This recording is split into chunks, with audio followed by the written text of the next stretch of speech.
Episode 59. Do this before you decide to quit.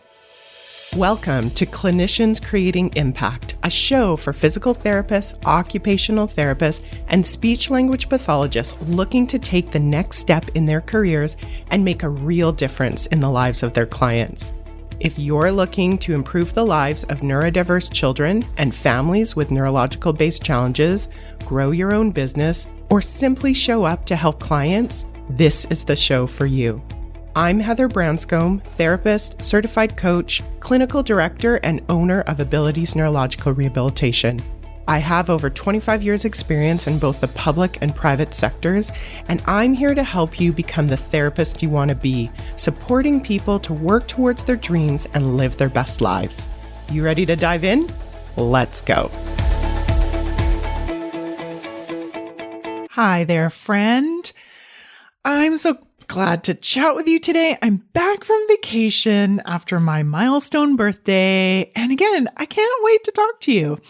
My husband and I, we went to the big island of Hawaii, and I'd never been there before, and we had so much fun. One of the things that I really took from that trip is really to use things like birthdays as an opportunity to choose to do something that you really want to do.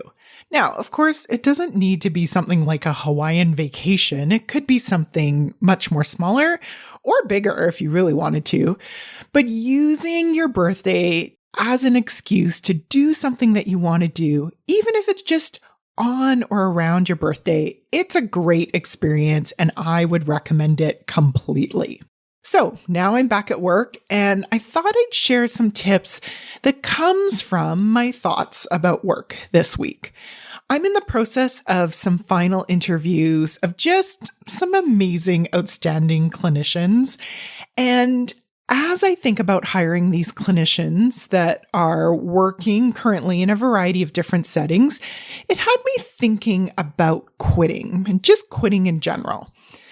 Most of us will end a position for a variety of reasons along our career, and I've had this unique opportunity to hear about a lot more stories of transitions in my current role because it involves hiring.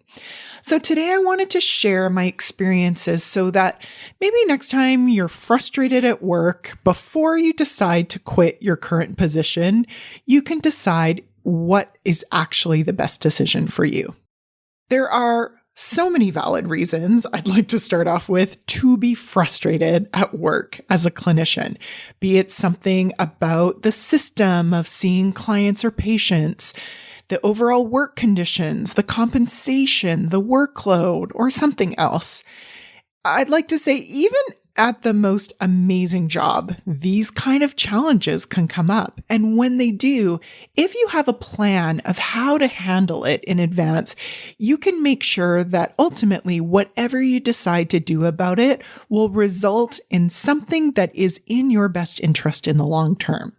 So before I do so, I wanted to highlight that sharing these kinds of insights through the podcast is a passion project of mine because I want all clinicians, even if they never work for us or with us at Abilities, I want them to be able to use this tool set as a way to magnify their impact. And one way to do that is to help me to spread this message.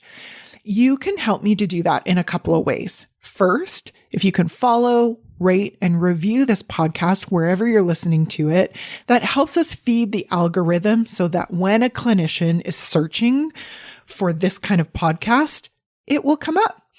Secondly, if you can share this podcast or better yet, a favorite episode with a colleague, that would be amazing. If you've heard this before and you meant to do it in the past and maybe you haven't done it yet, that's okay. Let this be a sign that today is the day that you can help other clinicians. And if this is your first episode, first of all, welcome. Thank you for listening. And hopefully as you listen, you can decide who of your clinical friends could use this kind of help next. Again, thank you in advance for your action here. And with that, let's get back to helping you decide what to do before you quit. If you are anything like me, and assume you are because we both have human brains and like to solve problems quickly, The brain will offer us all kinds of quick thoughts when we come up with a challenge at work, especially if it feels like a more chronic problem with no obvious solution. So the thoughts that come up often sound something like, well, it must be better somewhere else. Or I've heard that there's this place X that does it much better than where I'm working now. Or if I went out on my own, I wouldn't have this problem. There could be some kind of excuse like this or some other kind of flavor that basically, if you change where you work, that will solve the problem that's coming up. That will help you to solve that frustration. And on the one hand, that's actually probably true. There are many ways and places that you can work as a clinician, including going out on your own, that could quickly solve the one problem that your brain is trying to solve for when you're frustrated. Remember, the brain is always looking for that quick, easy, and least effortful way to solve a problem. And so your brain's doing exactly what it's supposed to when it offers you some thoughts like that. And I'm not even saying that that's even the wrong answer. As an organization that is always looking for smart and talented clinicians to work with us, I actually hope that that's the case. Yet there is a downfall from just letting that particular part of the brain that offers the first answer to run the show, especially in your career. What I know is that the one thing that is always coming with you when you choose to move positions to that new position, even if you choose to go out on your own, is you bring your own brain with you. And while that part of the brain that offers those quick solutions to solve the problem is super efficient, I also want to share that that isn't always the most effective solution that is available to you. The truth is, there are pros and cons to every position and every career path. So as you move positions and even choose to go out on your own, you may have new pros, but you also may have new cons. When you don't take the time to look at the thoughts that you're having and what the brain is really trying to tell you about yourself and your values, you often get the same patterns of challenge in a new position. So things are better in a new position, even if it's going out on your own until it's not. I know that from experience because I've actually have experience for myself. And I also see it all the time when there are people that are applying to work with us. I remember there was a point in my career, very early on in my career, that I made a change in positions because I just felt like I was tired of working with adults with chronic health conditions coming from workplace injuries. And then I decided quickly to work with children. I thought in that moment, changing jobs would make me happier at work because working with children in my brain was less challenging than working with adults. I know some of you might think that's crazy, but that was my thought process at the time. I quickly found out that first, children can also feel challenging to work with. And secondly, you are also working with adults when you work with children in the form of caregivers.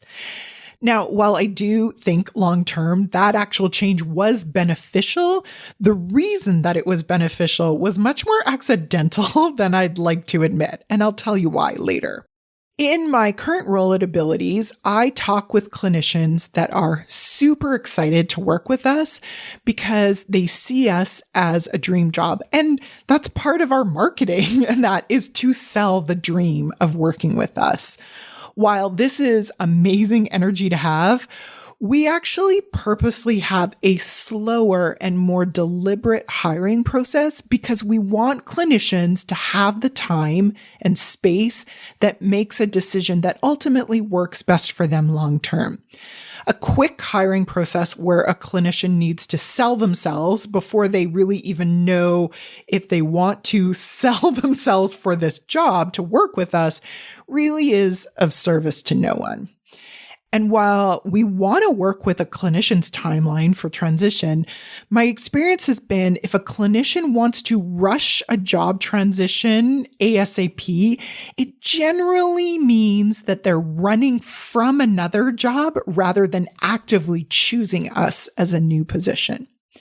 So today I have a process for you to help you to decide what your brain is trying to tell you when you're frustrated, and then to decide if you want to quit your current position or not. So the first step is to decide what is the actual problem.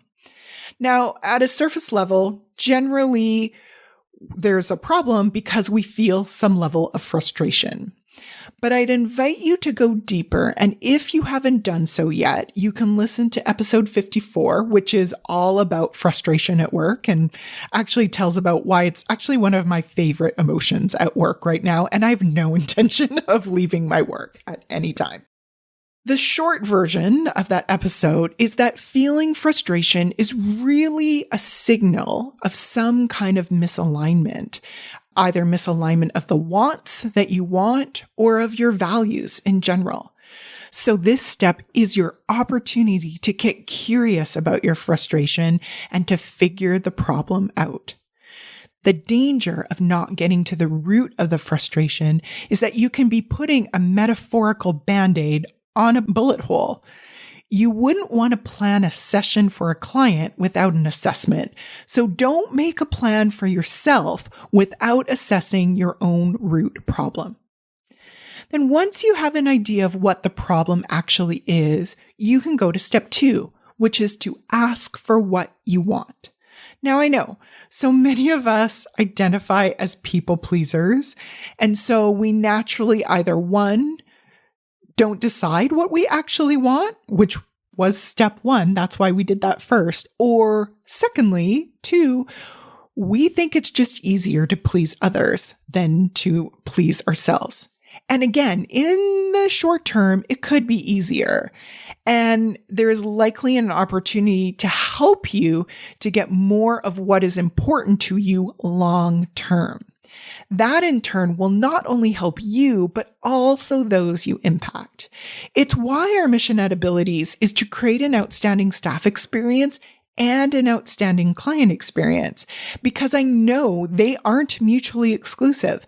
Happy and empowered staff can show up and create a better client experience. The missing step for so many of us as people pleasers is that only you can empower your own experience by asking for what you want. So let's start to add to the thoughts given by our lower and more efficient part of our brain that says that we can only please them or us, and start to use that higher part of our brain to find the win-win solution to solve our problem that generated that frustration. So those win-win opportunities can come from the answers of questions like, how can you do more of what you want? How can you use the flexibility in your current position to get more of what you want? How can you ask for what you want from clients, from coworkers, from employers? These are the kinds of questions you can take the time and space to answer that will give you longer lasting results than a quick job change. Just last week, I had a conversation with a very good friend of mine and a fellow clinic owner about a compensation challenge that kind of illustrates this point. The clinic owner was reaching out to me because of the amount of compensation that this clinician wanted, and she wanted to check in with me to see if it was fair. She wanted to ask me what I offered. Now, while I was totally happy to share with my friend, I also wanted to dig a little bit deeper and ask her why she was asking. And really what she was doing is she was looking for evidence that it was okay to decide what she wanted or to justify what she wanted to others. And I hear that all the time. So both from clinic owners, because I have friends that are clinic owners, but also from clinicians. clinicians will ask for what they want by saying, well, I can make this amount here. And I want to say there is a role for market analysis by asking for what you want. But no matter what the area, your ask doesn't need to come from external validation. It's much more powerful to come from your own value of what you're asking and why, especially when you can find the win-win opportunity in your ask. Now, again, these options aren't as easy, but they can help you in the long term to listen to yourself and to use all of your amazing brain to find those kind of unique and long-term solutions that ultimately benefit everyone. So my final part of this process is to invite you to love the place, and then from that love of that place to find a place that fits your values. So you ask for what you want. Sometimes you'll find the answer that you're looking for, and sometimes you won't. What is amazing of this process is by listening to your frustration and assessing the root, you're going to have a much better understanding of what is really ultimately important to you in your own working environment. And then if you do decide to change your position, you're going to be that much more discerning to make a change that's actually helpful. Ideally, it is most optimum to move on from any work situation from a place of love. Love for you as a clinician and what you want, and also love for the place that you're looking for.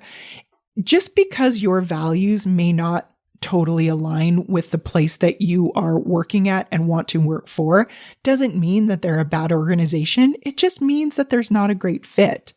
It's why when we hire at Abilities, we ultimately hire for fit. I really do believe that there is no real bad clinician and no bad opportunity or organization. There is just a fit that isn't ideal. And what I've learned is sometimes that fit is about timing as much as anything else. When I look back to one of my own experiences of changing job, that one that I was talking about earlier, it really was helpful, but not because I actually switched, but because I was then exposed to something that I learned was actually really important to me, which is helping people over the long term. This is a value that I've been able to retain even as my clinical caseload has changed completely to just clinical support of other clinicians. So the next time that your brain offers you the thought that you might want to quit, don't ignore it, but don't indulge in it too quickly either. First, decide what that urge is trying to tell you. Second, find a way to ask for what you want in your current position. And then third, from a place of love for you and the place that you're currently in, decide what the next best step is for your clinical career, even if it's quitting. I know that even as you try this out in the least perfected way, you will help yourself and your clients as you work your way to creating your own outstanding experience. Let me know how it goes and reach out if you need help. Yes, I am busy, but I am never too busy to connect with you. Please feel free to email me at heather@abilitiesrehabilitation.com. Have a great week, and I'll talk to you soon. If you enjoyed today's show and don't want to worry about missing an episode, you can follow the show wherever you listen to your podcasts. And if you haven't already, I would really appreciate it if you could leave a rating and review to let me know what you think and to help others find clinicians creating impact. It doesn't have to be a 5-star rating, although I sure hope you love the show. I'd really want your honest feedback so I can create an awesome podcast that provides tons of value.